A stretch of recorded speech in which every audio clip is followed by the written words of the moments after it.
Bonjour et bienvenue dans votre chaîne SVT pour le public. Cette vidéo est consacrée à l'étude de la première partie du 12e chapitre, les facteurs édaphiques et leurs relations avec les êtres vivants. Comme ce chapitre est un peu long, on va le subdiviser en plusieurs vidéos. Ce chapitre sera traité selon le plan suivant. Premièrement, on va étudier les propriétés physiques et chimiques du sol. Par la suite, le rôle du sol dans la répartition des êtres vivants. On sait très bien que les êtres vivants ne sont pas répartis d'une manière aléatoire dans l'environnement, mais il y a plusieurs facteurs qui influencent cette répartition. Parmi ces facteurs, on trouve les facteurs édaphiques, c'est-à-dire le sol. Troisièmement, le rôle des êtres vivants dans l'évolution du sol. On sait très bien que le sol constitue un support physique et chimique des êtres vivants, c'est-à-dire on trouve des êtres vivants qui vivent dans le sol. Dans cette partie, on va voir l'influence de ces êtres vivants sur le sol. Et finalement, on va traiter l'action de l'homme sur le sol. Et lorsqu'on dit action, il est à la fois négatif et positif. Donc, on va traiter l'action négative de l'homme sur le sol et l'action positive de l'homme sur le sol. Comme introduction, le sol constitue la partie superficielle de la croûte terrestre. Sa formation nécessite plusieurs millions d'années. Pourquoi plusieurs millions d'années? Car on sait que le sol provient d'une roche-mère, une roche qui est solide. Donc, l'altération et la transformation de cette roche en sol nécessitent plusieurs millions d'années. La genèse et l'évolution du sol dépendent de la nature de la roche-mère, c'est-à-dire la nature du sol. Il est automatiquement lié à la nature du roche-mère, du climat et de l'influence des êtres vivants. Le sol est un milieu fragile. Il a des caractéristiques chimiques et physiques qui conditionnent la répartition des êtres vivants. On commence par l'étude des propriétés physiques et chimiques du sol. Cette partie sera séparée en deux, propriétés physiques et propriétés chimiques. On va commencer par les propriétés physiques du sol et on commence par l'étude des constituants du sol, c'est-à-dire de quoi est constitué un sol. Pour mettre en évidence les constituants du sol, on procède à la manipulation suivante. On prend un éprouvette gradué dans lequel on met un échantillon du sol sur lequel on ajoute de l'eau et on agite. Pourquoi l'agitation dans ce cas? C'est pour mélanger l'ensemble du constituant du sol. Par la suite, on met notre éprouvette sur une table sans le bouger pour qu'il y ait une sédimentation de différents constituants de ce sol. Dans ce cas, la sédimentation dépend du poids des particules. Et lorsqu'on dit le poids, il est directement lié à la taille ou bien le diamètre des particules. C'est-à-dire, les particules les plus grossières se déposent au fond de l'éprouvette, comme le cas des graviers. Sur le gravier, on trouve le sable grossier qui est moins lourd par rapport au gravier, sur lequel on trouve le sable fin, l'argile et le limon, et finalement le trouble. Pourquoi le sera trouble dans ce cas? Car il reste des éléments en suspension comme l'argile. L'argile ne se dépose pas totalement, mais il y a des particules qui restent en suspension et ce sont ces particules qui sont responsables de cet aspect trouble. Et finalement, les restes d'animaux et des végétaux qui flottent sur l'eau. Et lorsqu'on dit reste d'animaux et des végétaux, on parle de la matière organique. À partir de cette manipulation, on peut conclure que le sol est constitué de deux parties. Une partie minérale constituée de cailloux, graviers, sable, ainsi de suite, et une deuxième partie qui est organique et qui est constituée de restes d'animaux et des végétaux. La deuxième manipulation consiste à prendre un échantillon de sol et sur lequel ajouter de l'eau. Après l'ajout de l'eau, on constate l'échappement des bulles d'air. Cela veut dire que le sol contient des gaz. Par la suite, on prend un échantillon du sol et on le réchauffe à l'aide d'un bec benzène Et après réchauffement, on constate l'apparition des gouttelettes d'eau sur les parois du tube et cela signifie que le sol contient de l'eau. À partir de ces manipulations, on peut constater que le sol est constitué d'une partie solide formée d'éléments minéraux et organiques, une partie liquide formée de l'eau et des substances dissoutes, une partie gazeuse et une partie vivante qui est les êtres vivants du sol. Maintenant, on passe à l'étude de la texture du sol. Et on commence par une petite définition. La texture du sol est définie par le pourcentage d'éléments minéraux présents dans le sol.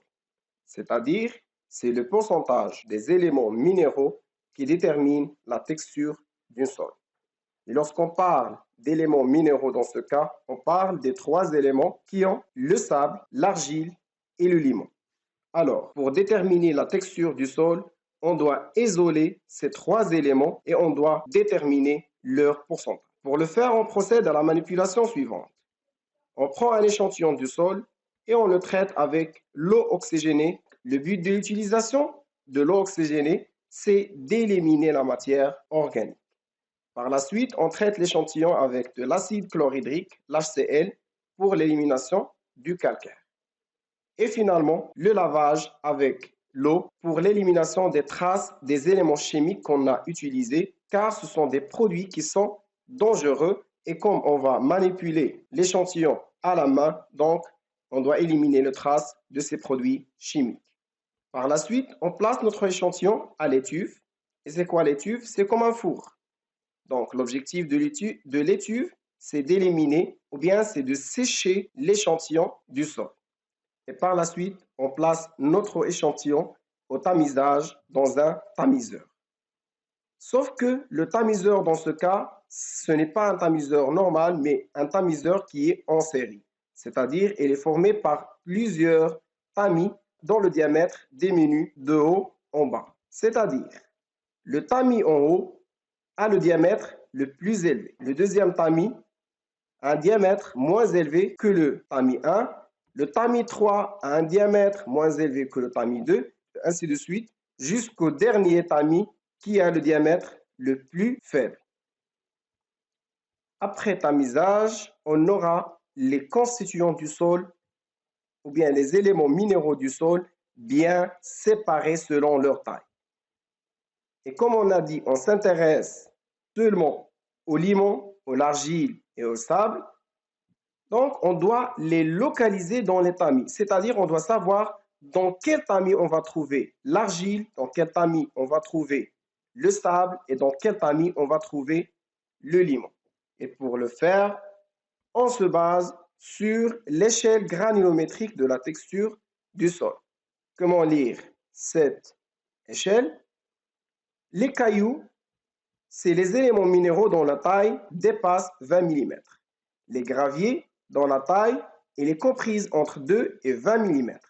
Le sable grossier, dont la taille elle est comprise entre 200 micromètres et 2 mm. Le sable fin, il est dans la taille comprise entre 50 micromètres et 200 micromètres. Et comme on s'intéresse au sable tout entier et non pas au sable fin et sable grossier, donc on prend que le sable est compris entre 50 et 2 mm. Le limon, comme ici on a limon fin, limon grossier, et nous on s'intéresse au limon en général, donc il est compris, la taille est comprise entre 2 micromètres et 50 micromètres. Et finalement, l'argile, il est inférieur à 2 micromètres. Et comme ce tamiseur a des tamis dont le diamètre est bien connu, en utilisant l'échelle, on peut savoir dans quel tamis on peut trouver le limon, dans quel tamis on trouve l'argile et dans quel tamis on trouve le sable. Par la suite, on prend les tamis qui contiennent les éléments qu'on cherche et on les pèse. Prenons ensemble cet exemple. L'étude d'un échantillon de sable a permis de déterminer le poids du sable, de limon et d'argile qui constitue cet échantillon. Le poids du sable égale 120 grammes, le limon 20 grammes et l'argile 60 grammes. Donc, est-ce qu'on a déterminé la texture du sol seulement à partir de la détermination du poids de ces 3 éléments? Bien sûr, non. On doit déterminer pourcentage de ces éléments pour pouvoir déterminer la texture du sol, car c'est le pourcentage des éléments minéraux qui détermine la texture du sol. Pour déterminer le pourcentage de chaque élément, on utilise la fameuse règle de 3. Premièrement, on doit calculer le poids total qui est égal au poids de l'ensemble des éléments. C'est-à-dire, on va additionner le poids du sable qui est égal à 120 grammes plus le poids de limon et finalement le poids de l'argile. Dans ce cas, le poids total égale 200 grammes. Donc, le poids total qui est égal à 200 grammes égale le pourcentage total de ces éléments. Et lorsqu'on dit pourcentage total, c'est 100%, car il n'y a pas de pourcentage qui est supérieur à 100%. Si on a le poids total égale 100%, le pourcentage du sable égale combien? Donc ici, X est égal le poids du sable fois le pourcentage divisé par le poids total. 120 fois 100 divisé par 200 égale 60. Si vous n'arrivez pas à retenir la règle de 3, je vous donne cette règle. Le pourcentage de l'élément qu'on cherche égale le poids de cet élément sur le poids total fois 100. Dans le cas du sable, le poids de l'élément égale 120, divisé par le poids total qui est 200 fois 100 qui est le pourcentage total. Le pourcentage de limon égale 20 qui est le poids de l'élément, divisé par 200 qui est le poids total, fois 100, égale 10%. Donc, le pourcentage du limon égale 10%. Le poids de l'argile égale 60, qui est le poids de l'élément, divisé par 200, qui est le poids total de l'échantillon, fois 100, égale 30%. Donc, le pourcentage de l'argile égale 30%. Après la détermination du pourcentage des différents éléments, on utilise le triangle de texture pour déterminer la texture du sol. يعني من حسبنا النسب المئوية لهاد مختلف العينات أو مختلف العناصر المعدنية كنستعملو لا triangle de texture pour déterminer la texture du sol. Premièrement, خاصنا نفهمو le triangle de texture. Le triangle de texture est constitué par les pourcentages des différents éléments qui sont le sable, l'argile et le limon. مثلا إلا شفنا هنا عندنا l'argile et la flèche كتشوف في هاد لا tête du triangle وكيبان لنا هنا le pourcentage de 100%. شنو كيعني هادشي؟ كيعني بأن هاد 100% اللي مكتوبة هنا ديال l'argile وهاد لي فالور أولا لي pourcentages اللي مكتوبين هنا كاملين ديال l'argile. هنا كيبان لنا le limon et la flèche est dirigée vers 100%. يعني هاد لا فالور دو 100% هي ديال لو ليمون اي لي بورسونتاج اللي عندنا هنا حتى هما ديال لو ليمون. هنا عندي لو سابل وحتى هو كيشوف لو بورسونتاج ديال 100%، سيتادير هاد 100% اللي عندي هنا ديال لو سابل اي لي بورسونتاج اللي كاينين هنا هما ديال ايغالمون لو سابل. يعني في هاد المثلث هاد الضلع هذا هو ديال لارجيل، هاد الضلع ديال لو ليمون وهاد الضلع ديال لو سابل. في هذا الراس كنلقاو لو ليمون، في هذا l'argile وفي هذا كنلقاو لو سابل. Alors comment faire pour déterminer la texture du sol? نبداو مثلا le premier élément qui est le sable, le pourcentage ديالو 60. كنمشي l'axe ديال le sable et je choisis la valeur 60%. من بعد شنو خاصني ندير؟ هذا هو الراس ديال لو سابل، كنشوف الضلع المقابل ليه اللي هو هذا وكندوز اون لين من هاد لا فالور ديال 60 اللي كتكون موازيه لهاد الخط، هاد الضلع اللي مقابل مع الراس اللي فيه لو سابل. ملي كنقول خط موازي يعني غادي يمشي بهذا الشكل هذا حتى غيوصل لينا الضلع الاخر اللي فيه لارجين. هنا كاينه اون ميثود كي توت سامبل. عوض ما نبقى نقلب على الضلع موازي كنعتبر ان مثلا لو سابل كاين في هذا الراس ديال المثلث، اذا فهو كيتحكم في هذا الضلع وكيتحكم في هذا الضلع. لو ليمون كاين في هذا الراس اذا كيتحكم في هذا الضلع وفي هذا الضلع. لارجيل كاين في هذا الراس اذا كيتحكم في هذا الضلع وفي هذا الضلع. سيتادير كل اليمون كاين في راس من رؤوس المثلث كيتحكم في الاضلاع اللي في الجوانب ديالو. دابا الا بغيت مثلا لو سابل لو بورسونتاج ديالو شحال؟ سي 60%. شنو غادي ندير؟ غادي ناخذ لا فالور 60%. علاش؟ حيت هنا عندي لو سابل، سيتادير هاد لي فالور ديال لو سابل، وبما ان لو سابل كيتحكم حتى في هاد الضلع، غادي نقلب على لا سويت دو 100 في هاد الضلع هذا. الا كانت عندي هنا 60، الكماله ديال 100 هي 40. علاش؟ حيت 100 موان 60 هي 40. وغادي ندوز واحد الخط كيلاقي ما بين 60 و 40 بحال هكذا. وغادي ندوز لا دوزيام فالور اللي فيها ليمون، شحال فيه 10%. لو ليمون عندي هنا، اذا هاد لي بورسونتاج اللي كاين هنا ديال لو ليمون غادي نمشي غادي نختار 10. وشنو غادي ندير؟ غادي نمشي نقلب على الضلع الاخر اللي كيتحكم فيه لو ليمون اللي هو هذا، وهكذا غادي نعرف لا فالور. الكماله ديال 100 في هذا الضلع هي 90. علاش؟ 100 ناقص 10 هي 90، وغادي نلاقي ما بين 10 و 90. وغادي نمشي لاخر قيمه اللي هي ديال لارجيل، شحال كتساوي 30%. وغادي نلاقي ما بين 30% اللي هي الفالور ديال الارجيل، هي عندي هنا، والكماله ديالها في الضلع الاخر اللي كيتحكم فيه ايغالمون لارجيل، الكماله ديال 100 هي 70. 100 ناقص 30 هي 70. Et je vois clairement que les trois lignes se sont rencontrées dans un seul point اللي جا ليا في la partie اللي فيها limon argileux sableux. Donc la texture du sol c'est limon argileux sableux. Pour bien se familiariser avec le triangle de texture, je vous présente l'exercice suivant. Le tableau suivant représente le résultat de l'analyse granulométrique de deux échantillons de sable. En utilisant le triangle de texture, déterminez à quelle classe de texture appartient l'échantillon S1 et S2. Donc, comme on a vu précédemment, pour déterminer la texture du sol, on doit calculer le pourcentage de chaque élément des deux échantillons S1 et S2. La règle qu'on a vue consiste à calculer le poids total de l'échantillon. On commence par l'échantillon S1. Il est constitué par 120 grammes de sable plus 60 grammes de limon et 20 grammes d'argile. Donc le poids total égale 200 grammes. On a vu que pour calculer le pourcentage, on applique soit la règle de 3 ou bien la règle suivante qui est le poids de l'élément qu'on cherche à déterminer son pourcentage divisé par le poids total fois 100.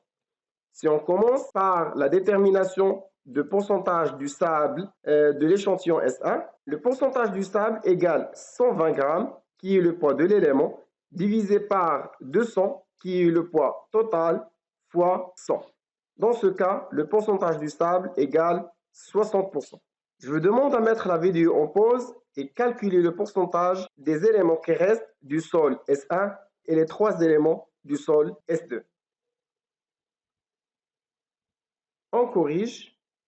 Pour l'échantillon S1, le pourcentage du limon égale 30% car le poids du limon égale 60 grammes divisé par le poids total qui est de 100 fois 100 égale 30%. Le pourcentage de l'argile égale 10%. Et pour le sol 2, le sable égale 10%, le pourcentage du limon égale 35% et le pourcentage de l'argile égale 55%. Pour déterminer la texture des deux sols, on utilise triangle de texture et on commence par le sol S1. Le pourcentage du sable égale 60%. Donc, dans l'axe du sable, on choisit 60% et on cherche la suite pour atteindre 100 dans le deuxième axe. 100 moins 60 égale 40, donc on relie entre 60 et 40. Et pour le limon, égale 30%, donc كنمشيو l'axe du limon et on prend 30%. وفي الضلع الثاني كنختاروا الكماله ديال 100. اذا 100 ناقص 30 كتساوي 70 وغادي نلاقيو ما بين 30 و 70. Pour l'argile égale 10%, غادي ناخذوا في l'axe de l'argile la valeur de 10%, elle est là. Et في الضلع الاخر كنختاروا الكماله ديال 100 اللي هي 90 وكنلاقيو بيناتهم بخط وكنلاحظوا بانهم تلاقاو لينا un seul point qui est le limon sableux. Donc la texture du sol S1 c'est limon sableux. Pour le sol S2, Le sable égale 10%. Donc, كنمشيو للسابل وكناخدو 10%. غنجيو للضلع ديال لو سابل وغادي نختارو لا فالور دو 10. وفي الضلع الثاني غادي نختارو الكماله ديال 100 اللي هي 90 وغنلاقيو بيناتهم بخط. وغادي نمشيو لو دوزيام اليمون اللي هو لو ليمون. لو بورسونتاج ديالو سي 35%.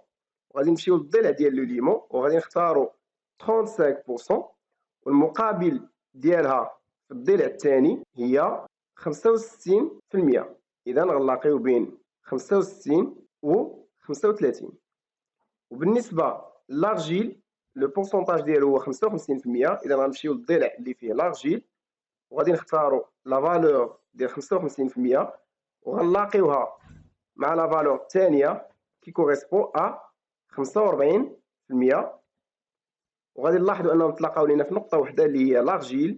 Donc la texture du sol S2 est argileuse. Je termine cette vidéo dans cette partie et je vous donne rendez-vous dans la prochaine vidéo. Si vous aimez le contenu, n'hésitez pas à le partager avec vos amis et d'aimer la vidéo et de vous abonner. Merci et à la prochaine.